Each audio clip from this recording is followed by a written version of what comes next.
e Flávio Bolsonaro, PL.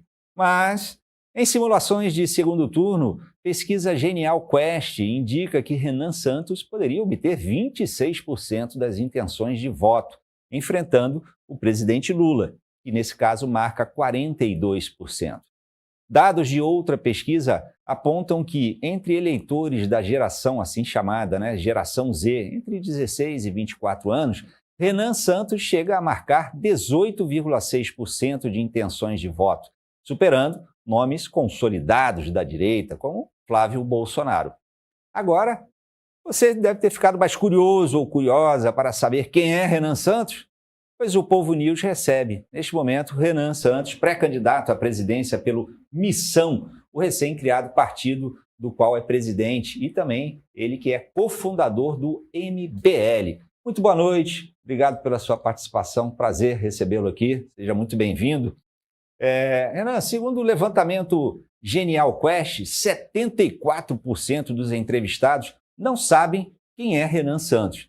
Eu arrisco dizer que também talvez não saibam o que é, o Partido Missão, também chamado de o Partido do MBL, e que só foi oficializado pelo Tribunal Superior Eleitoral há pouquíssimos meses. E para começar, então, eu pediria que o senhor se apresentasse, identificando suas credenciais e onde se vê no espectro político nacional. Dissesse também por que é candidato à presidência, já que há figuras dentro do próprio MBL ou próximas do grupo, mais conhecidas, mais seguidas, talvez, nas redes sociais. Boa noite.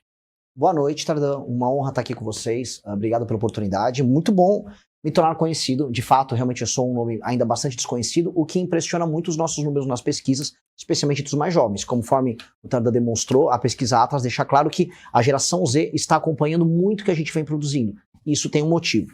Meu nome é Renan, eu nasci em São Paulo, num bairro de classe média, na Moca, filho de um advogado e de uma psicóloga. Fiz faculdade de Direito na USP, larguei a faculdade, quis ser empresário, sou músico, sou compositor, sou escritor. Guitarrista. Guitarrista, o famoso guitarrista da banda Limão Rosa, guitarrista e vocalista, mais guitarrista do que vocalista, mas faço as duas coisas bem. E tento, desde 2014, ano que nós fundamos o Movimento Brasil Livre, interferir de maneira positiva na política brasileira para aumentar a liberdade econômica, acabar com a impunidade, enfrentar crime organizado, lutar contra a corrupção. E fomos felizes, especialmente no começo. Tivemos nossos problemas com a direita, fizemos uma oposição muito dura ao então governo do Jair Bolsonaro. Vimos que o Jair Bolsonaro era fraco, covarde e corrupto. E com base nisso, falamos, precisamos ter o nosso próprio caminho. Bolsonaro tentou montar o partido dele e fracassou redondamente. Não porque não era popular junto à sua base, mas porque era desorganizado e pouco inteligente, sendo bastante honesto. Nós somos organizados e inteligentes. Ainda não somos totalmente populares, porque as pessoas ainda não conhecem a nossa mensagem. Mas quem conhece adere. Por isso que mesmo sendo muito desconhecido, eu já tenho intenções de votos relevantes. Inclusive eu estou, de acordo com a pesquisa Atlas, na frente dos governadores. Defendo o fim da impunidade no Brasil, a destruição completa do crime organizado. Defendo que o Brasil faça reformas que deixem a vida de quem trabalha e produz mais leve e mais fácil. Defendo acabar com desigualdades regionais. E defendo tornar o Brasil um país de primeiro mundo para poder sentar na mesa com Índia, China, Estados Unidos, Rússia de igual para igual, como uma potência que é o que o Brasil nasceu para ser. Eu falo de organização, de fato a gente vê aqui, quem está nos acompanhando pelas redes sociais, está vendo um grande número de pessoas que estão acompanhando aqui, postando mensagens aqui, claramente muita gente ligada ao seu grupo. E aí, como eu queria tocar nesse ponto, que o senhor claramente demonstra assim, um maior potencial, talvez em alguns segmentos específicos do eleitorado. Eu pergunto, qual a sua estratégia para ampliar esse potencial? É através de ataques duros e agressivos até, às vezes, como fez recentemente em uma live, dizendo que o senador e pré-candidato Flávio Bolsonaro tem de morrer? É isso mesmo? O senhor não se arrepende dessa fala? Não, porque eu disse que ele tem que morrer politicamente. Inclusive, o Flávio Bolsonaro tem que morrer politicamente.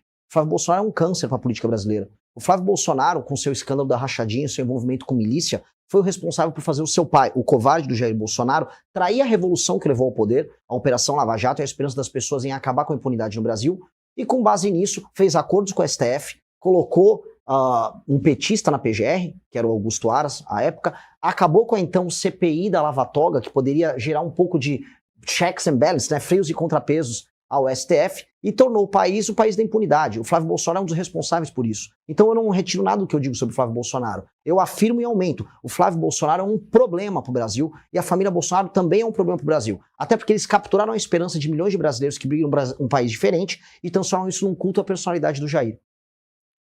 E na questão eu tinha perguntado lá na primeira pergunta, no espectro político, o senhor se considera ali o Missão, né, o partido Missão?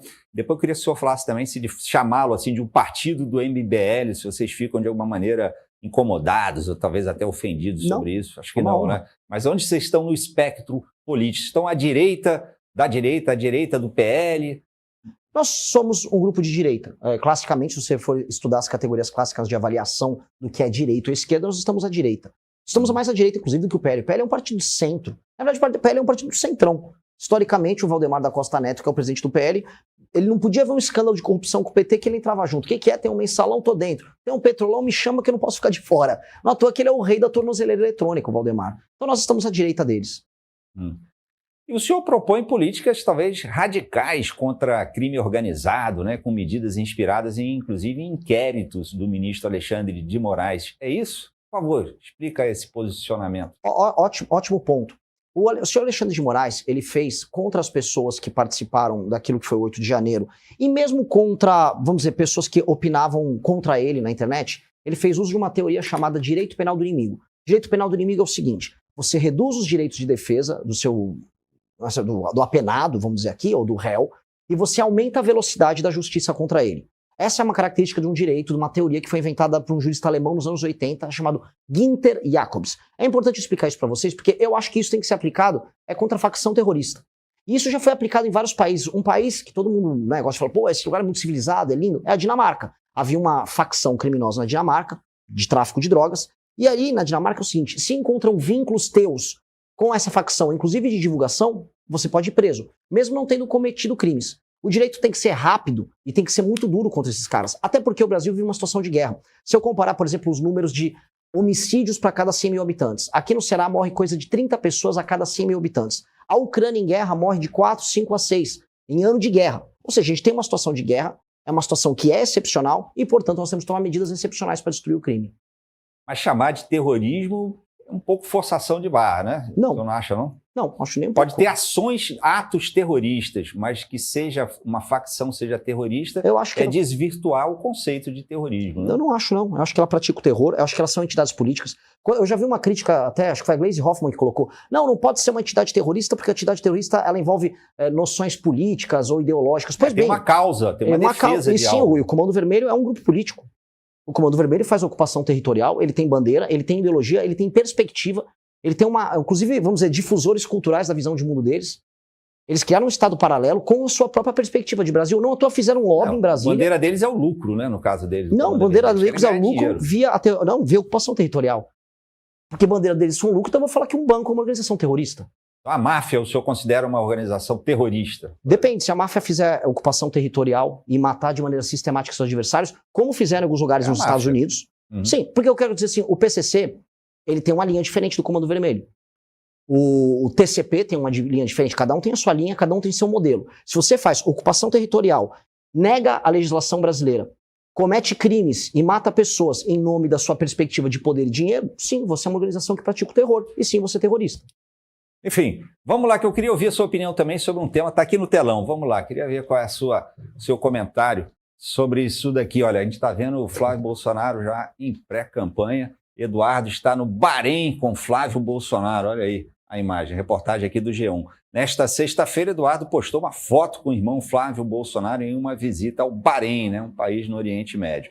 Satisfação em encontrar Sheikh Salman bin Hamad Al Khalifa, assim, príncipe herdeiro e primeiro-ministro do Reino do Bahrein, junto com o senador Flávio Bolsonaro, é o que afirmou o ex-deputado. Filho mais velho de Jair Bolsonaro, Flávio se colocou como pré-candidato ao Palácio do Planalto em 2026, com o apoio do ex-presidente. Se a candidatura se confirmar, o senador tende a enfrentar Luiz Inácio Lula da Silva, que deve ser o candidato do PT à reeleição. E aqui, só voltando, esse aqui é o título da reportagem, tá? No G1. PF, a reportagem de agora atualizada há 4 horas. Polícia Federal abre processo administrativo contra Eduardo Bolsonaro por faltas não justificadas. Filho de Jair Bolsonaro mora nos Estados Unidos desde fevereiro de 2025. Eduardo perdeu o mandato de deputado em dezembro e PF determinou volta ao cargo de escrivão, que não ocorreu. Tá bom? E está aqui. Queria ouvir já a sua opinião sobre isso, candidato. Como é que o senhor vê essa estratégia da família Bolsonaro que está usando essa visita ao Bahrein dos dois irmãos? Tudo bem? Queria ouvir qual é a sua opinião sobre isso. Em seguida, a gente vai ouvir, já está aqui no estúdio conosco, Henrique Araújo, jornalista, colunista do Povo, apresentador do programa Debate do Povo na Rádio Povo CBN e o Povo CBN Cariri. Muito bem-vindo, Henrique, obrigado. Mas eu queria, candidato, saber a sua... Posso chamá-lo assim de candidato? Eu não sei se a lei eleitoral permite. Tem que tomar cuidado com isso. Eu não posso falar com certeza. Eu vou chamar de Renan. Ou pré-candidato. Candidato a lei meio que não deixa. Tá certo. Renan, não importa de chamar de Renan, não, direto? Não, pode chamar o que quiser. Eu gosto do Renan. Renan, qual é a sua avaliação sobre essa estratégia de campanha sendo utilizada aqui pela família Bolsonaro, visita ao Bahrein e foi a Israel? Faz sentido isso? Eu acho que não fede nem cheira, a não ser que eles estejam buscando financiamento. Eu soube que o Flávio foi até os Estados Unidos para tentar obter financiamento junto a um determinado grupo da direita americana, mas eu acho que não fede nem cheira. E o Eduardo Bolsonaro costuma visitar o Oriente Médio, às vezes com desculpas, né? A última vez ele levou um pendrive, na época da Copa do Mundo. Alguns pendrives, né? Ele disse que tá... Não, é o homem do pendrive. Ele gosta de um pendrive como justificativa para faltas durante Copas do Mundo e eventos dessa natureza. Então, eu acho que não faz nenhuma diferença para ele. Tá certo. Henrique Araújo, convidar aí para participar da conversa aqui com o Renan, chamar assim. Diga lá. Bom, boa noite, Tardan. Boa noite para quem está acompanhando a gente aqui no Povo News segunda edição. Boa noite ao pré-candidato, ao Renan. Eu queria saber como é que ele está lendo esse cenário do ponto de vista nacional, né? O PSD fez um movimento muito importante, filiou o Caiado, e há uma sinalização ali que me parece irreversível do Tarcísio de Freitas em relação a uma possível candidatura. Eu quero saber se a tendência, de fato, segundo ele, é que haja algum tipo de polarização ali entre bolsonarismo e lulismo, que seria um repeteco de 2022, ou se tem espaço aí para algum tipo de candidatura que escape dessas duas margens, né? Se tem uma candidatura, ele levantou a mão. Não, o que eu posso dizer, assim, antes de ser pré-candidato, eu era analista, tinha um programa diário de análise, análises renais, e eu ficava pensando, ele faz leituras desse jogo. O Kassab, ele quer ter uma estratégia que eles chamam de antifrágil, que é o seguinte, ele não vai perder em nenhum cenário, que é uma estratégia clássica que o MDB, antigo PMDB, fazia, e que ele está fazendo agora com maestria. Eu não acredito nesse tipo de estratégia, enquanto dirigente partidário, acreditar que partidos têm que ter posição. Você não pode ser Lula e oposição ao Lula ao mesmo tempo, mas ele está conseguindo isso. É o famoso Kassab de Schrödinger, né? Ele é e não é ao mesmo tempo, é um conceito filosófico. Mas nesse sentido, eu acho que ele vai desenhando um caminho em que ele vai guardar até mais ou menos maio ou junho para definir se terá um candidato para marcar a posição ou se ele vai conseguir fazer o vice do Lula. E ele tem bons nomes para fazer o vice do Lula. Tem o Paes, ainda que ele tenha uma eleição certa para o governo do Rio de Janeiro. Ele tem o Leite e ele tem ele próprio. Dizem que ele não quer, mas ele foi já vice antes e virou prefeito. Então, nunca duvidem da capacidade dele fazer isso. E isso abre caminho, a meu ver, para a nossa pré-candidatura, porque hoje os governadores atrapalham um pouco a minha subida. Na pesquisa da Atlas, eu já ultrapassei o Ratinho e já ultrapassei o Zema e estou empatado com o Caiado. Acho que o Caiado não será candidato em nenhuma hipótese. E aí, agora eu tenho um caminho para buscar o Flávio. Renan Santos, queria te perguntar o seguinte, como é que o senhor está acompanhando esse caso do Banco Master? Hoje a gente já comentamos aqui hoje, que parece que está envolvendo as apurações, né? Estão envolvendo pessoas com foro privilegiado, talvez parlamentares, enfim. Como é que o senhor acha que esse banco, o quanto esse caso do Banco Master pode influenciar as eleições à presidência deste ano? Acho que vai influenciar muito. Eu acho que é o maior escândalo de corrupção que eu já acompanhei. Olha que o MBL surge, né, com a gente lutando ali a favor da Operação Lava Jato, contra o que a gente chamava de petrolão. O Banco Master, ele assusta não só pelo volume de dinheiro, mas também pelo volume de contatos que o senhor Vorcaro desenvolveu, pela natureza quase cômica das festas que ele organizava e muita coisa que pode vazar ali no celular dele. As implicações disso são gigantescas, porque, sejamos honestos, o STF está implicado, o PT, a começar pelo PT da Bahia, começou a ficar implicado nessa história, Parte do bolsonarismo já foi tangenciado ali, e algumas igrejas evangélicas já foram tocadas, maiormente a Igreja Lagoinha. Quando a gente vai abrindo o espectro, você vai encontrar ramificações disso, inclusive no escândalo do INSS. Então, quando a gente olha toda essa história, eu acho extremamente grave. A República está implicada. E o problema disso é, de um lado alguns dizem, se investigar de verdade, a República cai. Mas o problema é que se não investigarem, a República cai também, por falta de total e completa credibilidade. Ou seja, eles vão ter que manter muitas coisas absurdas funcionando para que o senso de república, ou a sensação falsa de república, continue de pé. Então, vai interferir nas eleições, muito. A meu ver, tem implicações muito grandes sobre os dois campos, mas, e em especial sobre o Centrão, que pouca gente está conversando, mas os principais líderes do Centrão estão muito implicados nisso, porque eram os principais lobistas do senhor Daniel Vorcado. Então eu acho que será um tema central. A gente convocou manifestações já contra os envolvidos no caso do Banco Master, inclusive quinta-feira que vem tem manifestação em São Paulo, lá na frente do Banco Master, e vamos exigir mais pressão, até porque tem muita gente importante que ainda não apareceu, e vai aparecer. Okay. Henrique Araújo. Para candidato, a gente tem aqui um cenário interessante, uma disputa praticamente nacionalizada. O Ciro Gomes, que já foi candidato à presidência da República algumas vezes, está cotado para concorrer ao governo do Estado. O governador é um aliado do ministro Camilo Santana, que vai deixar o Ministério da Educação para ficar ali à disposição do partido, do próprio governo, seja para concorrer, seja para disputar algum outro cargo. Eu queria saber como é que você vê o cenário aqui do Estado do Ceará, se tem um palanque em vista, né, já que uma candidatura presidencial precisa de palanques fortes nos estados. Queria saber também como é que você vê, num olhar mais ampliado, o Nordeste. O Nordeste sempre foi uma região que foi fiel da balança nas eleições. Em 2022, o presidente conseguiu construir uma vantagem a partir dos 70% que ele obteve aqui no Ceará, de um número expressivo de votos na Bahia, no Piauí e no Rio Grande do Norte. Se tem algo pensado especificamente para a região Nordeste para tentar reduzir essa vantagem do Lula em relação aos seus adversários. Posso começar pelo final? Pode, claro. Nós já começamos a nossa pré-campanha pelo Nordeste.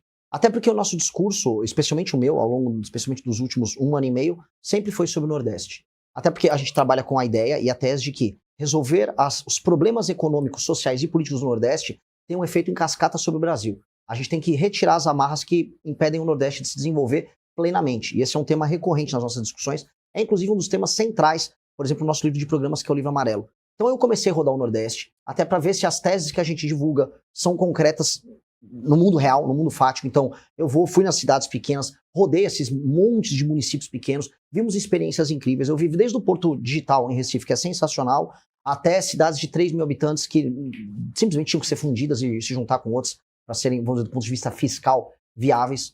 E eu estou conhecendo, estou entendendo e entendo que nós vamos crescer muito por aqui. A mesma pesquisa Atlas que nos deu 18% a 20% junto à geração Z, me coloca na região Nordeste melhor do que na região Sul-Sudeste. E eu cresço mais na região Nordeste do que em outras regiões. E faz sentido isso. O homem jovem da região Nordeste, ele está muito sem esperança. E o desenho institucional e a forma como as coisas se constroem para ele aqui é muito punitivo. É o crime organizado, é a incapacidade de arrumar empregos que permitam que ele construa uma vida, ser ambicioso, construir um negócio, construir família. Então, esse cara está frustrado e está procurando uma alternativa. E aí é ali que eu quero justamente criar esse diálogo, criar essa conversa. E vem sendo a coisa mais interessante que nós fizemos em muito tempo. E para mim, inclusive, em certa medida, um pouco da quebra da tal polarização. Eu estou indo na área do Lula. Eu discordo num ponto que o Nordeste seria o fiel da balança, porque o fiel da balança, a gente for falar igual nas eleições americanas, seriam os tais swing states, os lugares que viram de ano a ano. A gente pode falar de Baixada Fluminense no Rio de Janeiro, a gente pode falar, por exemplo, de Minas Gerais. Eu acho que aqui é um lugar consolidado dos votos lulistas, assim como o Sul, Sudeste era um voto consolidado da direita.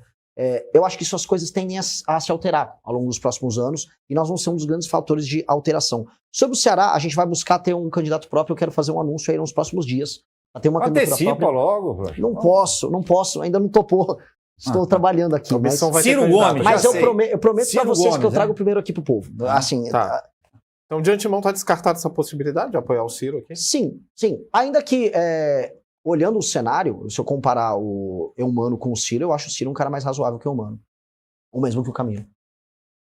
Ciro, um cara razoável. Essa daí, vamos pegar essa fala para o mais corte, razoável. Viu? Mais razoável. Essa daí é um corte bom aí para vocês usarem. Sim, o Ciro é bom, o Ciro é briguento. Mas ele parece comigo, eu não vou poder achar ele muito diferente. Pois é, eu queria... o senhor não acha que o Ciro Gomes tem perfil do Missão? Se ele fosse um pouco mais jovem, talvez. E se ele... Porque assim, olha só, o Ciro ele tem uma coisa que ele chama Plano Nacional de Desenvolvimento, que é o projeto dele. Nós temos o Livro Amarelo, que é o nosso projeto. Eu acho que o Ciro ele trabalha algumas teses como industrialização e a gente trabalha também. Só que a gente vê isso por perspectivas muito diferentes. Eu acho que a gente vai fazer industrialização com uma agenda de competitividade de um lado. Ele acha que a gente tem que aumentar, vamos dizer, reduzir juros e aumentar a taxa de investimento muito rápido. Temos divergências sobre como resolver a questão fiscal no Brasil, mas ele ao menos é um cara que você consegue discutir projeto. Eu acho que tem um mérito nisso. Por mais que ele seja meio bicudo, difícil falar com ele, meio briguento, mas é do jogo. Eu também não sou exatamente o cara mais fácil de lidar, então o jogo segue. Hoje é bicudo mesmo, porque ele tá no PSDB, né? Deixou o PDT aqui depois de uma crise. Ok. E se filiou, retornando. Aí, desculpa, não podia perder a foi piada. boa a piada, mas assim, aí eu dei uma dica pra ele. Eu consegui montar o meu partido, né? Vamos ver se ele consegue montar o dele. Eu acho que não. Por falar em partido, já estamos chegando aqui, temos que caminhar para o final aqui da nossa conversa, mas como é que é a estratégia do partido Missão para essas eleições? Porque eu não conheço, vocês dois conhecem muito melhor do que eu toda a legislação eleitoral, mas essas eleições são muito importantes para a permanência, para o futuro do Missão, não é isso? O resultado qual é a estratégia de vocês? Quanto vocês planejam, acreditam que vão conseguir eleger, né? Que números são esses? Então, essa é uma pergunta interessante, porque muita gente avalia que as eleições são um meio de você salvar o seu partido da cláusula de barreira. Se você não elege pelo menos 13 deputados federais, você não tem o dinheiro do fundo partidário, você não tem participação obrigatória em debate, você não tem tempo de TV. A gente não liga muito para isso. Primeiro porque a gente é capaz de obter o nosso dinheiro através de produtos online, através de doações. Nós somos um partido orgânico na sociedade civil. Então a gente não vai morrer se a gente não passar da cláusula de barreira, portanto a gente não está desesperado em passar. E como é que isso acontece? A gente não está indo atrás de políticos pré-estabelecidos que gostariam de ter diretórios do nosso partido. Vários políticos chegaram, me dá o diretório aqui do Estado que eu te elejo um deputado. Não vamos topar isso. A gente precisa construir um partido de uma geração. Então a gente tem tempo, a gente vai conseguir os recursos necessários. Nós não vamos vender o almoço para ganhar a janta. Vamos trabalhar sério, vamos ter uma candidatura séria, e aí a gente vai ficar no debate público de maneira muito perene. Vamos estar nos próximos 10, 20, 30, 40 anos fazendo sempre as coisas nesse padrão, pensando no longo prazo, sem ficar se desesperando. Eu sei que os nossos concorrentes, vários estão desesperados. Eu não vou entrar nisso. Muito bem. Henrique Araújo, você tem mais alguma pergunta aqui? Eu acho que tem um ponto que eu queria explorar, que é em relação ao Flávio Bolsonaro. Você falou que eventualmente pode procurar o Flávio Bolsonaro. Não. Aí, na campanha? Não foi no início da resposta, quero derrotar ele. Quer derrotar, mas assim, no eventual segundo turno, caso não esteja lá, entendeu? Como é que você vê esse tipo de diálogo com o bolsonarismo? Eu só me vejo no segundo turno. E esses caras, eles atacaram a minha família, eles tentaram prender os nossos amigos, eles foram muito sujos com a gente. Eu não tô preocupado com ele agora. Eu tô preocupado em ir pro segundo turno. Esses caras, a família Bolsonaro? Família Bolsonaro. Eu sei o que eles fizeram com meus pais. Eu sei as pessoas que eles atacaram. Eu não perdoo isso. Muito bem, deixa eu agradecer muito o Renan Santos, do pré-candidato à presidência da República pelo Missão. E daí eu queria perguntar para o senhor, essa área, essa sua veia artística, que o senhor disse que é muito bom cantor e guitarrista, é isso? Melhor guitarrista do que cantor, né? Melhor compositor que guitarrista e melhor guitarrista que cantor. Mas eu tenho uma banda chamada Limão Rosa, só com músicas autorais. Começamos a tocar, começou a aparecer no Spotify, começamos a fazer show e a coisa começou a crescer, né? E eu vou fazer as próximas pernas das viagens que nós vamos fazer, além dos eventos que nós vamos ter. E o jingle da campanha também, imagina. Sim, obrigatório. Eu já acompanho jingles dos meus amigos do MBL há anos. Vou ter que compor meu próprio jingle. Até porque é uma campanha barata, a gente não tem muito dinheiro, então se eu não compor o meu próprio jingle, eu tô ferrado. O senhor tem esperança de participar de debates ali com o presidente Lula, com os candidatos à presidência? Eu acho que será chamado? Tenho certeza absoluta. Pode escrever. Compromisso firmado. Eu estarei nos debates. Eu já estou pautando o debate para as eleições. Eu tenho a maior militância das eleições. Hoje nem Flávio nem Lula tem a maior militância digital que nós temos. E o caminho do crescimento nosso está dado. Vai ser inevitável a participação das eleições, a não ser que as emissoras tenham algo contra mim. Mas eu imagino que elas terão mais problemas com o Flávio e com o Lula do que comigo. Eu tenho certeza disso.